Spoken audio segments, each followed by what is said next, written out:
Xo'sh, bemor, nima gap? Shu doktor boshim og'riyotdi-da, mana dori darmonmi yoz. Tak. Mana shunday og'riyaptimi? Ha, o'zi og'riyotdi. Ahvol og'ir. Sizda idiopathic intrakranial gipertenziya. Nima qilishim kerak uni, doktor? Davolanish kerak. Hozir men sizga bir necha qator dorilar yozib beraman. Tak, bemor, qarang. Mana bu og'riq qoldiruvchi dori ozgina qimmat bo'ladi. Ko'chani boshidagi aptekadan olasiz. Aynan o'sha aptekadan olasiz. Bir arzonrog'idan Citramonga o'xshagan olsam. Yo'q. Arzon-ku. Qimmatini olish kerak. Farqi nimada uni? Farqi narxida. Aptekaga kirganingizda siz go'yoki najot sotib olayotgandek bo'lasiz. Og'riqdan xalos bo'lish, umid va imkoni boricha o'z umringizni uzaytirish uchun pul to'laysiz. Lekin dorixona bugun tibbiyot emas. Bu global biznes. Har bir ichayotgan tabletkangiz orqasida nafaqat oq xalatli olim, balki Wall Streetning yuristlari, lobbistlari va investorlari turibdi. Farmatsevtika bu yillik aylanmasi 1,5 trillion dollardan oshadigan industriya. Bu dunyodagi ko'pgina davlatlarning yalpi ichki mahsulotidan ham kattaroq raqam. Bugun Davronov Faktorda biz Big Pharma haqida gaplashamiz. Sizni sog'lig'ingizni aslida kim boshqaryapti? Nima uchun sizni butkul davolash eng yomon biznes strategiya hisoblanadi va qanday qilib siz o'z kasalliklaringizni doimiy mijoziga aylanib qoldingiz? Inson hayotini bahosi Excel jadvallarida hisoblanadigan dunyoga xush kelibsiz.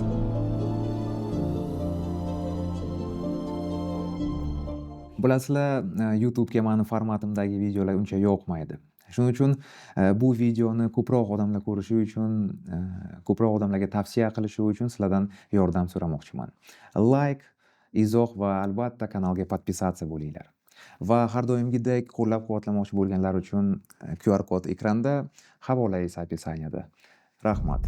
Pfizer, Sinopharm, Bayer yoki Johnson nomlarini eshitganda ko'z oldingizga gigant zavodlar, laboratoriyalar va minglab olimlar keladi. Lekin bu vitrina shunchaki tashqi ko'rinish. Agar bu gigantlarni aksiyadorlar ro'yxatiga chuqurroq qarasak, o'sha tanish nomlarni ko'ramiz. BlackRock, Vanguard va State Street. Bu dunyo moliyasini boshqaradigan investitsiya fondlari. Ularning qo'lida o'nlab trillion dollarlar bor. Ular uchun farmatsevtika bu insoniyatni qutqarish yo'li emas, balki xuddi neft, qurol-yarog' yoki IT texnologiyalar kabi yuqori daromadli aktivlardir. Bu yerda ommaviy axborot yashiradigan eng katta manfaatlar to'qnashuvi yotibdi. Har qanday fondni yagona maqsadi keyingi chorakda aksiyadorlar uchun maksimal foyda olish. Tibbiyot tilida bu dahshatli ma'noni anglatadi.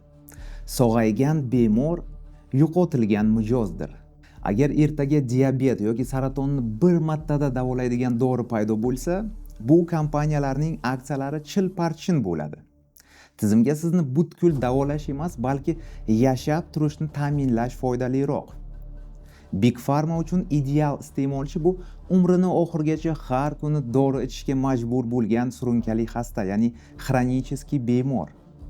Bu ularning biznes modeli. Kasallikni umrbod pullik obunaga aylantirish. Lekin ular bu hokimiyatni qanday ushlab turishibdi? Lobbistlar armiyasi orqali. Farmatsevtika industriyasi siyosatchilarni sotib olish uchun mudofaa yoki neft sohasidan ham ko'proq pul sarflashadi. Aylanuvchi eshiklar mavjud. Bugun davlat organida dorilarni nazorat qilayotgan amaldor ertaga o'sha kompaniyaning direktorlar kengashida millionlab maosh olib o'tiradi. Bu yopiq zanjir bo'lib, unda qonunlar korporatsiyalar buyrug'i bilan yoziladi. Ular nafaqat apteka polkalarini, balki o'yin qoidalarini ham boshqarishmoqda. Biz dori tanlayapmiz deb o'ylaymiz, ammo aslida bir xil moliyaviy tizimni turli mahsulotlari orasida tanlov qilyapmiz. Ularga sog'lig'ingiz kerak emas, ularga pullaringiz kerak. Aptekada bir kurs davolanish bir necha yuz dollar turgan dorini ko'rganingizda sizga bu o'zi qimmat kelgan. Buni ishlab chiqarish juda qimmatga tushgan deyishadi. Siz Big Pharma laboratoriyalarida milliardlab dollar sarflangan, 10 yillik izlanishlar va minglab muvaffaqiyatsiz tajribalar deb o'ylaysizmi? Keling bu gigantlarni moliyaviy hisobotlariga qaraylik.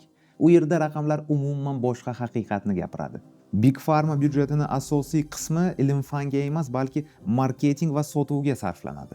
Ba'zi kompaniyalarda reklama va shifokorlarni ko'ndirish uchun ajratilgan xarajatlar исследование, ya'ni tadqiqotlarga qaraganda 2, hatto 3 barobar ko'p. Siz olimni aqli uchun emas, balki shifokorlar kabinetidagi qimmat taqdimotlar va televideniyadagi reklamalar uchun tuyulyapsiz. Ya'ni agar reklama va marketingga shuncha katta xarajat bo'lmaganida dorilar narxi bir necha barobar arzon bo'lishi mumkin edi va puli yetmaydigan oddiy bemorlarda yashab qolish imkoniyati ozgina bo'lsa ham yo'q, anchagina yuqori bo'lardi. Aslida narx qanday belgilanadi? Ishlab chiqarish tan narxiga qarabmi yoki tadqiqotlar xarajatlariga qarabmi? Yo'q, narx bemor o'lmaslik uchun qancha to'lashga tayyor degan prinsip asosida belgilanadi. Bu iqtisodiy terminlar bilan niqoblangan oddiy tovlamachilik, ya'ni shantaj. Farmatsevtika kompaniyalari davlat yoki sug'urta kompaniyasi bemorni kasalxonada saqlash uchun qancha xarajat qilishini hisoblab chiqishadi va dori narxini o'sha summadan salgina pastroq qilib belgilashadi. Lekin eng ayyorlik bilan uylangan qurol bu patent tuzog'i. Qonunga ko'ra yangi molekulaga berilgan patent taxminan 20 yil amal qiladi. Nazariy jihatdan shundan keyin arzon analoglar, ya'ni generiklar paydo bo'lib, narxni tushirishi kerak. Ammo Big Pharma patentlarni yashirlashtirish degan sxemani o'ylab topgan. Patent muddati tugashi arafasida kompaniya formulani salgina o'zgartiradi. Masalan, tabletkani surilish vaqtini 5 daqiqaga suradi yoki qobig'ini o'zgartiradi. Va mana, yangi innovatsion mahsulot tayyor. Ular yana 20 yilga patent olishadi. Eski va arzon bo'lgan variantni esa lobbistlar va sudlar orqali bozordan siqib chiqarishadi. Patent haqida gapirganimda bir faktni aytmay o'ta olmayman.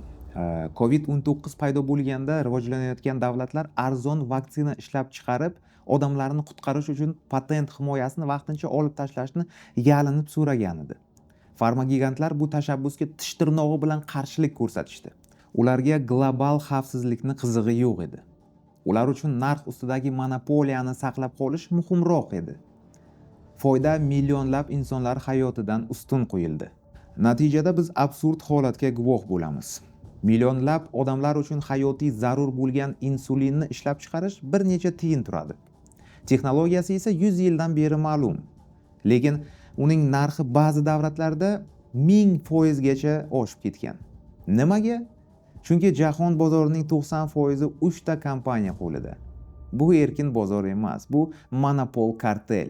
U yerda sizning hayotingiz bahosi aksiyadorlarning foyda formulasi ichiga allaqachon kiritib qo'yilgan. Xohlagan aptekaga kiring va polkalarga qarang. Shamollashga qarshi o'nlab yorqin qutilar, yuzlab turdagi og'riq qoldiruvchi vositalar, yurak uchun yoki jigar uchun deb yozilgan cheksiz qatorlar. Bizga go'yoki tanlov bordek. Tibbiyot har bir inson uchun alohida yechim taklif qilayotgandek tuyuladi. Lekin agar siz o'sha chiroyli qutilarning orqasiga qarab kichik harflarda tarkibi degan joyini o'qisangiz, ozgina shokka tushasiz. Ma'lum bo'ldiki, vitrinadagi dorilarning 80% bu o'sha eski tanish paracetamol, ibuprofen yoki oddiy aspirin. Ular shunchaki boshqacha qog'ozlarga o'ralgan xolos. Ularning narxi aslida tiyin. Lekin sizga turli brendlar ostida 100 barobar qimmatroq qilib sotishadi. Minglab bir xil dorilarni ko'paytirishning nima keragi bor? Javob oddiy. Bu hudud uchun kurash. Marketingda bu polkani egallash deb ataladi. Agar Big Pharma bitta turdagi og'riq qoldiruvchi chiqarsa, uni yoniga raqiblari kelib turadi.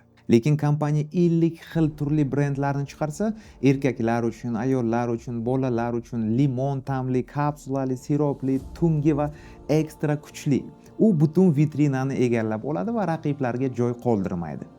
Siz eng yaxshisini tanlayapman deb o'ylaysiz. Aslida esa bitta gigantning o'ng va chap qo'li o'rtasida tanlov qilyapsiz. Lekin bu yerda yanada chuqurroq aldov bor. Bu og'riq brendingi. Farmatsevtlar sizni hayot tarzingizga ma'lum bir molekulani bog'lash uchun milliardlab mablag' sarflashadi. Ular sizga kimyoviy formulani emas, balki og'riqsiz o'tgan muvaffaqiyatli kunni yoki xotirjam uyquni sotishadi.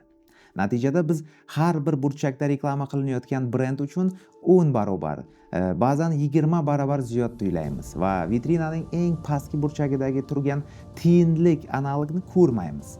Ko'rsak ham uni xarid qilishga qo'rqamiz, chunki uni reklamasini hech qayerda ko'rmaganmiz. Nima uchun shifokorlar ko'pincha arzon generik, ya'ni analogni emas, balki aynan qimmat brendni yozib berishadi? Chunki Big Pharma shifokorlar uchun eng kuchli ta'lim tizimini yaratgan. 5 yulduzli mehmonxonalardagi konferensiyalar, tuylab berilgan tadqiqotlar, sovg'alar va yozilgan retseptlar soni uchun bonuslar. Shifokor sezmasdan, ba'zan esa ongli ravishda korporatsiyaning agentiga, ya'ni reklama agentiga aylanadi. Bizga har bir muammoga tabletka madaniyatini tiqishtirishadi. Xafa bo'ldingizmi? Mana antidepressant. Charchadingizmi? Mana vitaminlar majmuasi. Yaxshi uxlay olmayapsizmi? Mana uxlatuvchi dori. Yashash tarzimizni o'zgartirish o'rniga biz kimyoviy qo'ltiq tayoqlarni, ya'ni hassalarni sotib olyapmiz. Shunday qilib, ideal iste'molchilar jamiyati yaratiladi. Bu yerda insonning har qanday his-tuyg'usi yoki jismoniy holati chiroyli nom va yuqori narxga ega bo'lgan tovarga aylanadi.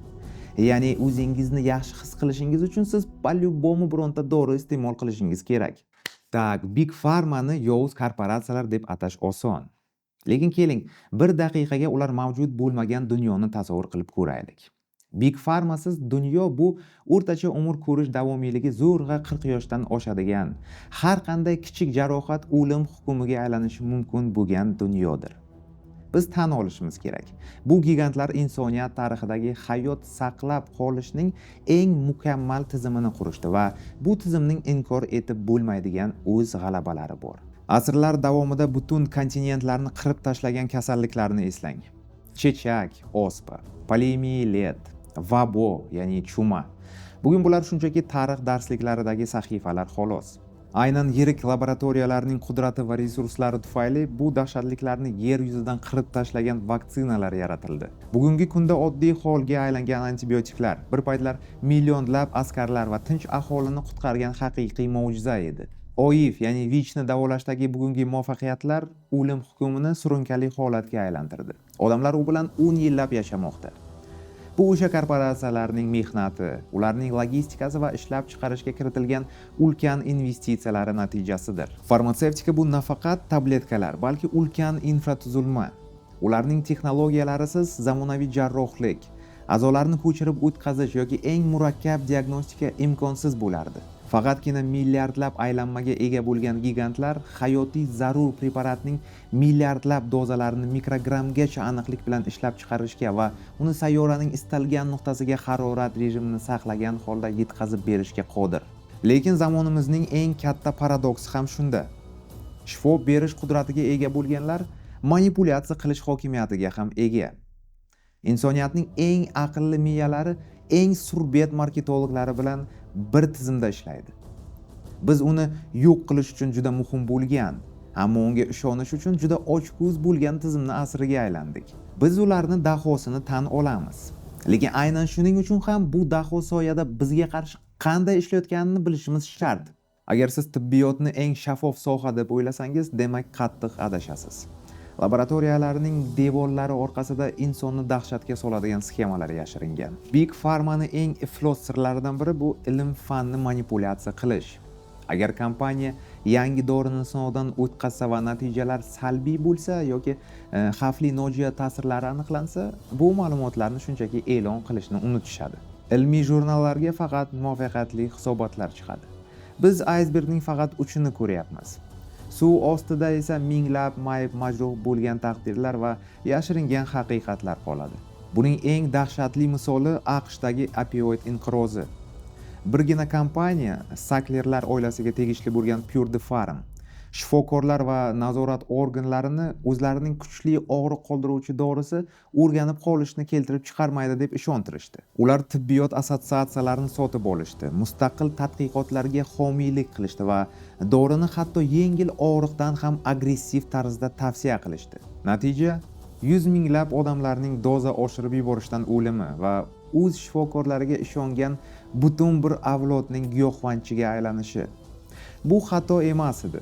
Bu foyda yo'lidagi sovuqqonlik bilan qilingan genotsid edi. Lekin Big Pharma bunda to'xtamadi. U kasallik qo'zg'atish, ya'ni kasallik bilan savdo qilishni o'rgandi. Agar dori bo'lsa-yu, lekin bemorlar yetarli bo'lmasa, Ular shunchaki diagnoz chegaralarini kenglashtirdi. Oddiy yosh bilan bog'liq unutuvchanlik Alsgeymer oldi holatiga, yengil uyalishni ijtimoiy xavotirlanishga, tabiiy gormonal o'zgarishni esa umrbod davolanishi kerak bo'lgan patologiyaga chiqarishdi. Ular sog'lom odamlarni bemor ekanligiga ishontirib, yo'q joydan talab yaratishdi. Xo'sh, endi manzara ozgina bo'lsa ham oydinlashdimi? Biz insoniyat tarixidagi eng buyuk tibbiy kashfiyotlar davrida yashayapmiz. Lekin shu bilan birga surunkali kasalliklar bo'yicha eng kasal avlodmiz. Nima uchun shunday? Chunki sog'aygan bemor tizim uchun moliyaviy zarardir. Farmatsevtika kasallikni simptomlarini bostirishni, qon bosimi va shakar miqdorini vaqtincha tushirishni, og'riqni kamaytirishni genial tarzda o'rgandi. Lekin unga kasallikni ildizini quritish mutlaqo foydasiz. Ular bizga sog'ayishni emas, balki yashash uchun cheksiz pullik obunani sotishyapti. Biz najotni doim yorqin qutilardagi dorilardan qidirishni o'rganib qolganmiz va Big Pharma bu avvalo biznes ekanini unutib qo'yapmiz. Shafqatsiz, hisob-kitobli va o'ta samarali biznes. Hamma narsada BlackRock kabi fondlarni yoki ochko'z korporatsiyalarni ayblash oson. Lekin bu tizim toki biz o'zimiz noto'g'ri yashash tarzimiz oqibatlaridan qutulish uchun sehrli tabletka qidirishni to'xtatmaguncha ishlayveradi. Bizni o'zimiz bu trillionlab dollarlik motorni aylantirayotgan yoqilg'i. Farmatsevtika bu ulkan va qudratli qurol. Agar siz avariyaga uchrasangiz yoki o'tkir infeksiyaga yo'liqsangiz, u sizni qutqaradi. Jarrohlik stolida soniyalar hayotingizni hal qilayotganda u tengsizdir. Lekin agar siz kundalik sog'lig'ingizni butunlay ushbu tizimga topshirib qo'ysangiz, u sizni bor budungizni va quvvatingizni sekin-asta surib oladi. Xullas, bu industriya bizga kimyoviy qo'ltiq tayoqlarni sotadi. Lekin bizni mustaqil yurishga hech qachon o'rgatmaydi. Ularning yutuqlaridan foydalaning. Faqat bu hayot-mamot masalasi bo'lganda.